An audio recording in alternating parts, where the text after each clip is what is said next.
high blood pressure, it's a huge, silent risk for millions of people. But what if you could actually manage it without immediately reaching for medication? Well, today, we're going to break down 9 proven, natural strategies, all backed by some pretty solid health research. So, let's get started. First things first, we've got to ask this question. Because you can't really fix a problem until you understand just how big it is. You'll often hear high blood pressure or hypertension called a silent condition. And that's true, but its impact is anything but quiet once you start looking at the actual numbers. Okay, get this. In the United States, a staggering half of all adults are living with high blood pressure. I mean, think about that. If you're with someone right now, there's a good chance one of you is dealing with this. It's that common.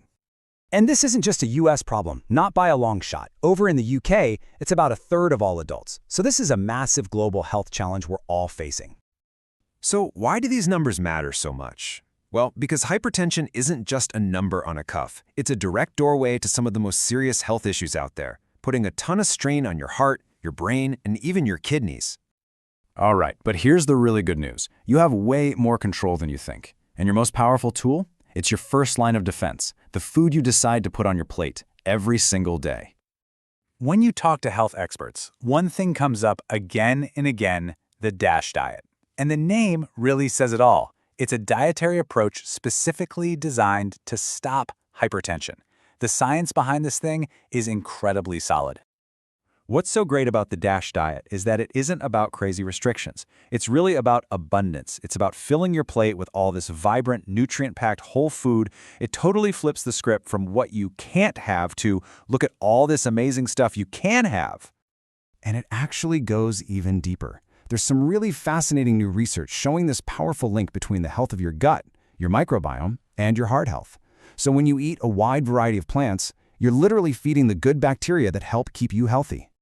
Okay, now let's talk about something to cut back on, sodium. The general guideline is about 2,300 milligrams a day, but for really lowering blood pressure, the ideal target is 1,500. And to put that into perspective for you, that's just a little over half a teaspoon of salt for the entire day. But hold on, cutting back on salt does not mean your food has to be boring. Not at all. You can build incredible flavor by swapping out salt for other things in your kitchen toolkit.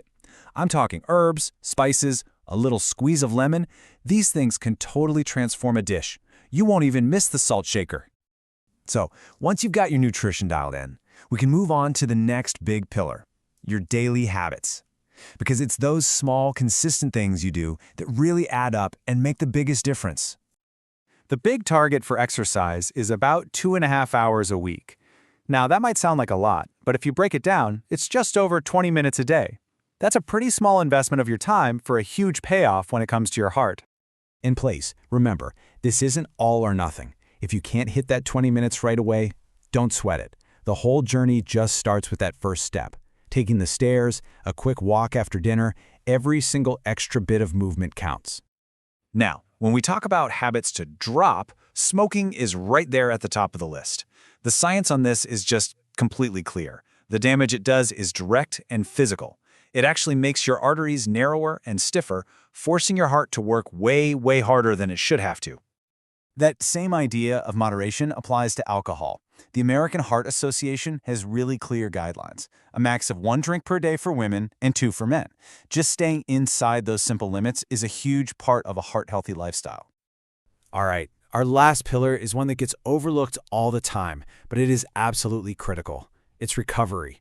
How you recharge your batteries is just as important as what you eat and how much you move. Now, the direct link between stress itself and blood pressure is a little complex, but the indirect link, that's crystal clear.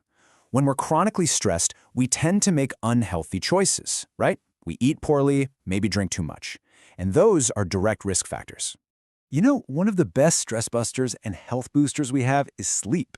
Your body has this amazing built-in process for lowering blood pressure, but it needs that window of time every night, at least 7 hours, to actually do its job.